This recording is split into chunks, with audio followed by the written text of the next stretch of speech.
Hello everyone, collective love reading po tayo. Maiksi lang, no? Check natin ano yung energies dito. Sa connection ninyo, yung mga possible na what's next or yung current energies. Hindi ko nga lang makokontrol kung anong energies yung masasagap ng cards, kung past, present, or future energies man yan pagdating sa inyo kasi iba-iba naman kayo and this is just collective reading lamang. Okay? So, kunin nyo na lang anong nagre-resonate. Pag hindi, huwag nyo na pahirapan yung sarili nyo, huwag pasakitin yung ulo nyo. Okay?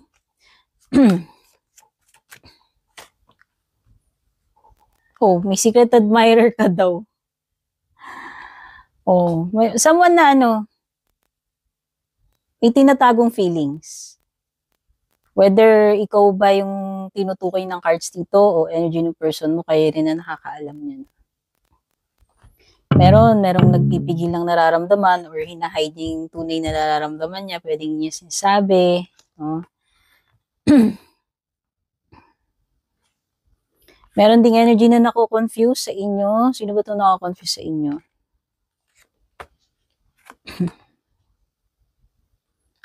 Conflicted. Okay. Pwedeng conflicted kasi yung situation ninyo or netong person mo. Kaya siguro ganun. Pwedeng may hot and cold energy din, no?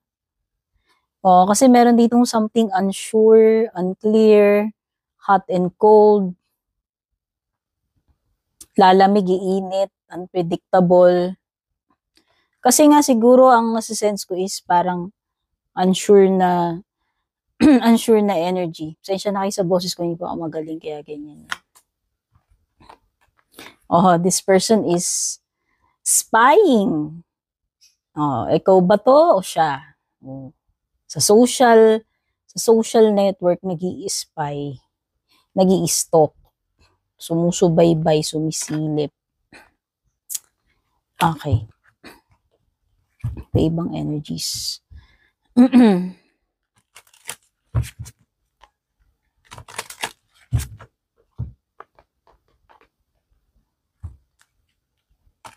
Iba ba yung energies na itong person na to, ng connection na to? Tinitignan ka niya talaga tinitignan niya yung mga photos mo, no? Lalo na kung past mo to or ex, pwedeng may mga memories kayo.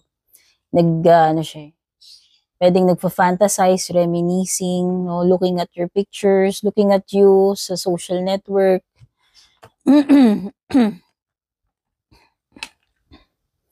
There is still passion na nararamdaman galing dito sa person na to.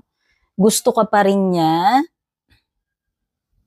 Or pwedeng equal daw kayo, pwedeng mutual yung feelings sa isa't isa na nagugustuhan type ang isa't isa.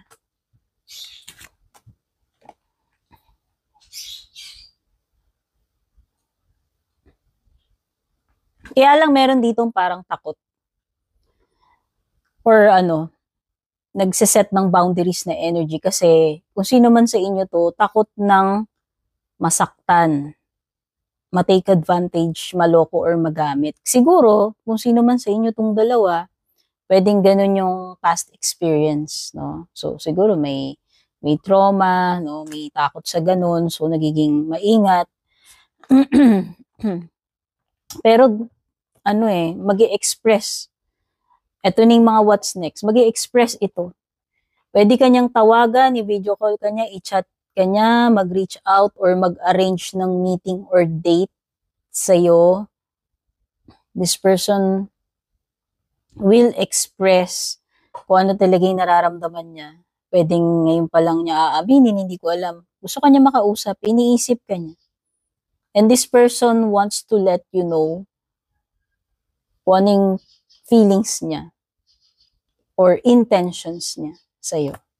So far, wala pa ako nakitang katakot na energy or pangit na energy dito. So, dito na tayo sa mga what's next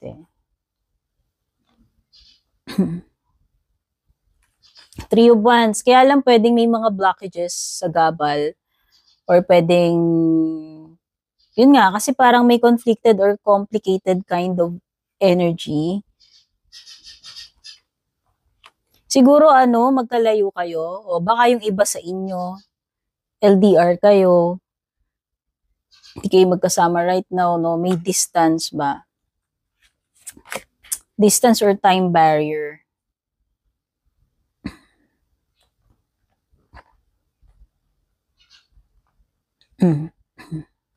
This person wants to move forward with you eh.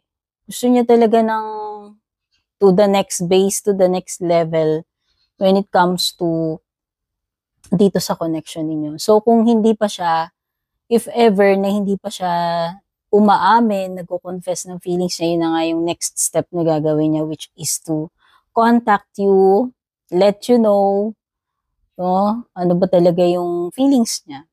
Magko-confess, this person really wants you, likes you, wants to communicate with you, and gusto niyang malaman mo yung kung ano yung mga gusto niya mangyari sa inyo or feelings niya. I-dedicate niya talaga, mag-e-effort siya, magde-dedicate siya ng time, effort for you. This person is really seryoso kung ako tatanungin.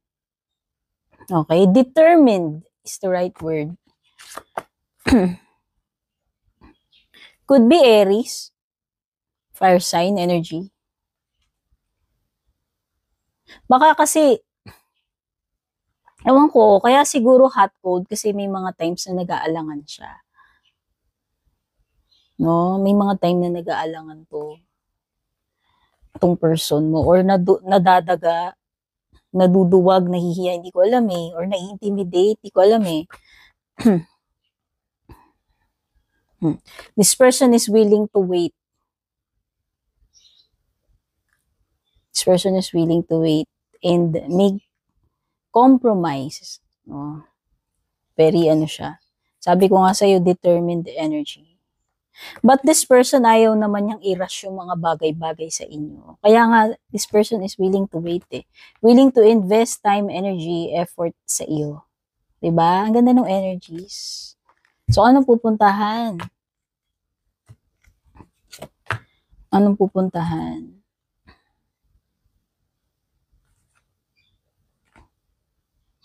Oh, may Taurus energy na lumitaw and fire. Fire and Taurus. Aries, Leo, Sagittarius. Aries or Taurus energy. See, talagang attracted siya sa'yo.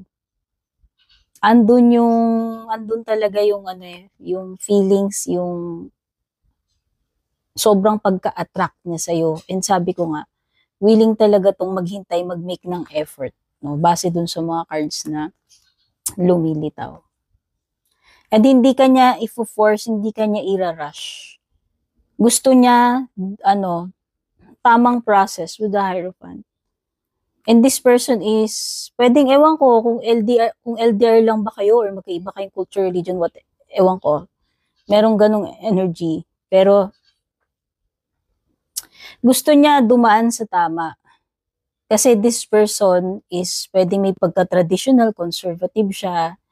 Binavalue niya yung commitment, relationship, and marriage. And ayaw nga niyang i-rush yung mga bagay-bagay. But this person has, pure or good intentions as I can feel base dito sa mga cards na to. So, yun lang. Ang ganda ng mga energies mo. Okay? Wala na. Hindi ko na yan.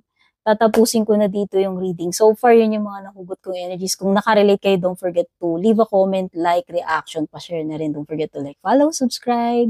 Private readings and videogram, i-PM nyo lang official page ko, Purple Team, na may check sa kanan. Take care, God bless, babush.